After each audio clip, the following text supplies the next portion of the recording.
Merci d'être là. Merci, je suis ravie, touchée, même émue de vous retrouver tous aussi nombreux pour se rencontrer autour d'un moment qui est particulièrement difficile pour certaines personnes. Et bon, merci à cette technologie Zoom qui nous permet de nous retrouver.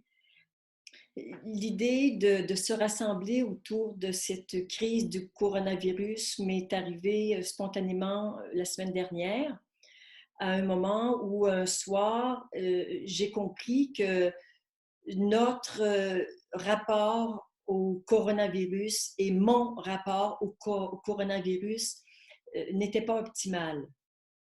Alors, j'ai fait un travail individuel pour me l'approprier, pour l'intégrer en moi et pour vraiment reconnaître la nature divine de cet être.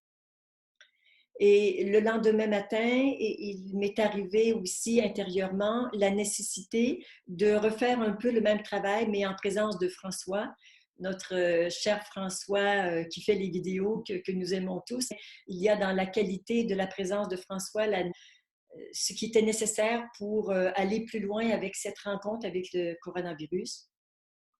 Alors, nous avons médité une vingtaine de minutes ensemble et j'ai fait venir l'esprit, le grand esprit du coronavirus. Et j'ai vraiment eu un échange extrêmement touchant avec cet être. Évidemment, j'ai compris avec encore plus de profondeur l'utilité de cet être et combien il vient à un moment crucial et combien importante est sa présence et combien il nous bouscule, oui, et c'est pour ça que certaines personnes en ont peur, beaucoup le rejettent ou le méprisent, mais quand on voit l'utilité, voir le côté indispensable de cet être, c'est absolument extraordinaire. Et ce qui m'a particulièrement touchée, c'est euh, quand j'ai reconnu sa nature divine, il a eu peu de réactions, mais quand je lui ai dit avec beaucoup d'émotion que finalement il s'attaquait à des personnes que j'aimais, personne que je ne connaissais à ce moment-là n'avait été touché par le coronavirus. Euh, mais quelque chose s'est passé, c'est comme il a été touché, s'est recueilli et il est très conscient qu'il est aussi un porteur de souffrance, qu'il engendre de la souffrance. Néanmoins, il sait son utilité. J'ai compris que je n'avais pas à lui demander de ralentir ou d'attaquer moins de personnes ou d'aller chez moins de personnes. Je ne suis pas son maître et il sait ce qu'il a à faire et il travaille avec des êtres qui sont pour moi d'une très, très grande conscience. Ça, c'est la semaine dernière et je me suis retrouvée hier euh, porteur du coronavirus. J'ai eu une journée extrêmement difficile avec des courbatures, diarrhée, de la fièvre. J'ai évidemment douté de ma capacité à faire cette rencontre aujourd'hui. Et vers 9h30, j'ai téléphoné à Frédéric, je lui ai parlé de ce que je vivais. Il m'a fait un soin que je vous résume en quelques minutes. C'est au début du soin, je voyais deux boxeurs sur un ring, un beau grand boxeur à la peau noire et luisante, avec un boxeur bleu royal, tout vraiment dans toute sa splendeur, et ses gros muscles énormes et qui faisaient genre 80 kilos. Et en face de lui, un petit être, un petit organisme chétif, rachitique, moi, moi, le mien, parce que ce n'était pas moi, c'était mon organisme qui était dans cet état face à ce géant qui était devant moi. Et après le soin de Frédéric, quelque chose a bougé en moi. J'ai senti rapetisser ce géant et mon organisme retrouver ses forces, retrouver ses ressources et se sentir plein de confiance, plein de vitalité, plein de ressources et connecté à une source extrêmement puissante. Bref, je suis allée au lit peu de temps après. Je me suis réveillée ce matin et le mot qui m'est arrivé est je suis ressuscitée.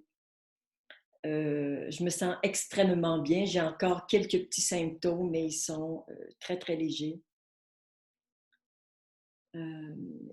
Ça me touche d'avoir vécu cette expérience avec le coronavirus qui s'appelle COVID-19 et je dois l'appeler par son nom parce que c'est pas juste un coronavirus parmi tant d'autres, mais c'est son nom particulier, c'est COVID-19. Euh, je suis touchée de vous dire qu'au moment où je vous parle, il est en moi et nous cohabitons avec beaucoup de douceur et de convivialité. Nous ne sommes pas en guerre, nous sommes en paix, mais c'est pas 0-1 la paix, la guerre, on peut l'être plus ou moins. J'étais bien sûr en paix avant toutes ces expériences de la semaine dernière, mais je me sens encore plus profondément et intimement en paix avec cet organisme et avec ce qu'il vient faire sur Terre pour nous. On m'a envoyé ce matin un texte que je trouve extraordinairement beau, écrit par Mustapha Daleb du Tchad, qui décrit tellement bien ce qu'on est en train de vivre. Je vais non pas vous lire tout le texte, mais certains mots qui sont extrêmement importants. Il dit à peu près ceci. D'abord, il commence par dire « Le petit machin microscopique appelé coronavirus bouleverse la planète. » Moi, je ne peux pas dire ce petit machin microscopique, ce serait dans mon cœur lui manquer de respect. Il s'appelle COVID-19 et je vais l'appeler, au contraire de son auteur, COVID-19 par respect pour cet être. Il dit quelque chose d'invisible est venu pour faire sa loi. Il remet tout en question et chamboule l'ordre établi.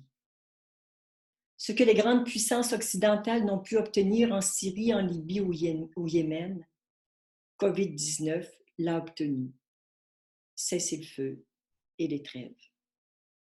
Ce que les opposants politiques n'ont pu obtenir, COVID-19 l'a obtenu. Report des échéances électorales.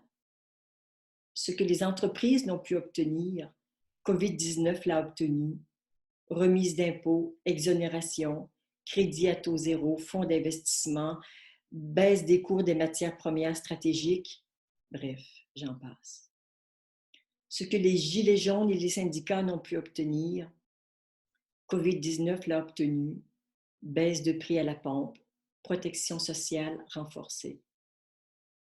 Soudain, on observe dans le monde occidental que le carburant a baissé, la pollution a baissé, les gens ont commencé à avoir du temps, tellement de temps qu'ils ne savent même plus quoi en faire.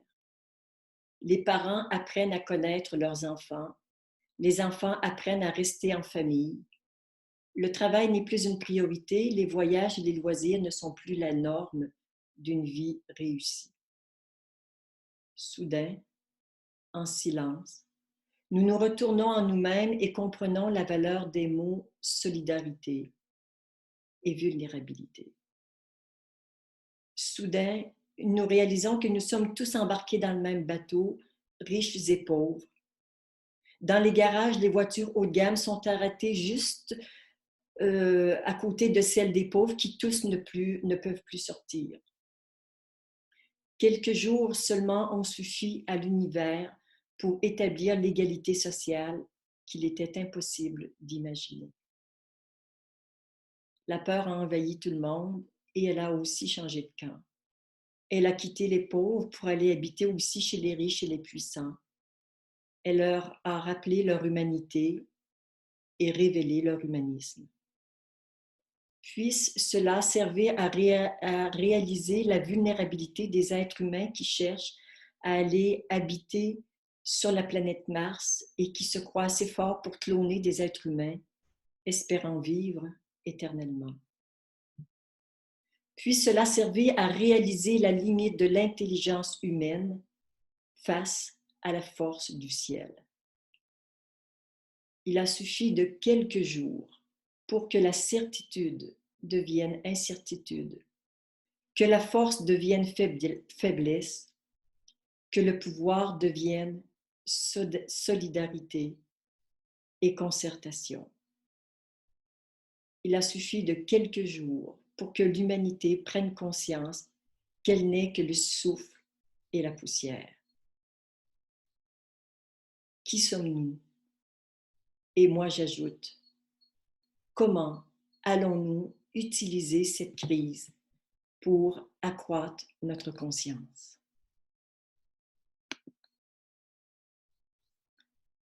Sur ces paroles qui me touchent profondément, je vous propose de nous intérioriser, de retrouver le silence et de laisser ces paroles prendre leur place et fleurir en nous.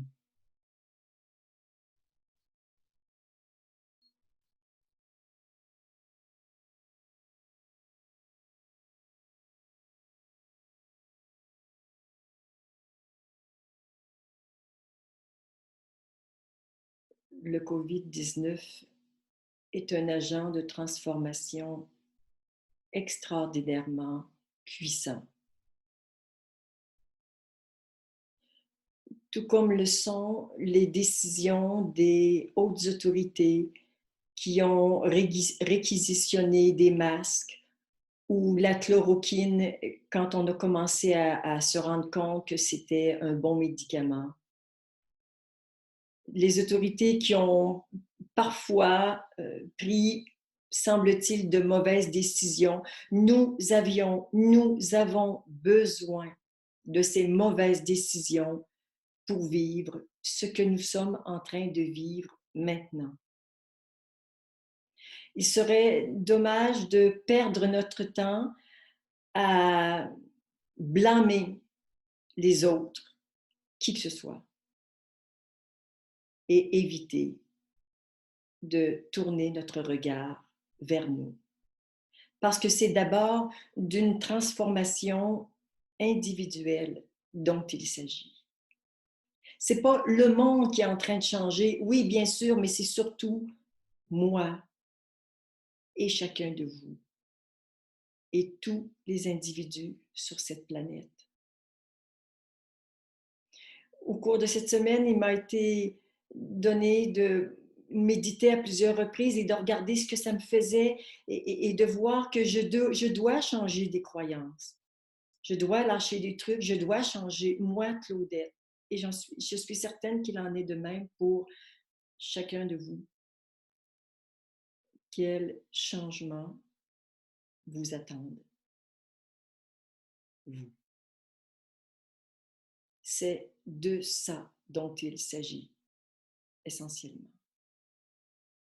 Et toutes les vidéos qui blâment les uns et les autres sont assez amusantes parce qu'en même temps que certains ont besoin de blâmer, on m'en envoie de temps en temps où on nous raconte qu'il y a des méchants, des pas bons dans cette histoire. Et les gens qui font ça, c'est ce qu'ils ont à faire dans cette histoire. Nous, notre rôle, ce n'est pas de blâmer les autres, mais de travailler sur nous et d'inviter les gens à faire la même chose, de mettre en conscience tout ce qui était camouflé au fond de notre inconscient, de le révéler. Quelqu'un me disait ce matin une peur ancestrale énorme qui est remontée il y a quelques jours quand elle a appris qu'elle était atteinte du coronavirus. Ça fait remonter beaucoup, beaucoup de peurs, beaucoup de croyances doivent également changer. Alors, on pourrait commencer par demander pardon pour toute cette médisance, tous ces ragots peut-être que nous avons déployés ces derniers temps, plutôt que de nous regarder. Cet esprit un peu d'arrogance ou de suffisance que nous pouvons avoir par moment, plutôt que de humblement regarder ce que ça nous fait vivre à l'intérieur. En votre nom et au mien surtout, en premier, je demande sincèrement pardon pour toutes ces paroles et ces pensées que j'ai pu avoir, dans le sens que le jeu de la vie n'était pas parfait. Je demande sincèrement pardon. Maintenant que nous avons demandé pardon pour nous-mêmes, j'aimerais que l'on prenne un moment pour demander pardon pour tous les êtres humains de cette planète qui, comme nous, n'avaient pas compris, étaient ignorants, pour tous ceux qui ont blâmé, critiqué.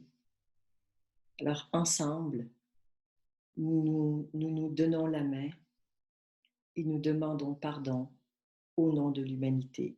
Pardon à la vie que nous avons froissée, trahie. Maintenant que nous avons fait de l'espace avec le pardon, nous pouvons tourner notre conscience en nous plus profondément avec cette question: qu'est-ce que cette crise du coronavirus me permet de changer, de transformer en moi? S'il y avait un point, un élément important, un changement à faire en moi, qu'est-ce que c'est? Juste se poser la question et ne pas réfléchir, mais laisser la réponse se présenter à votre conscience.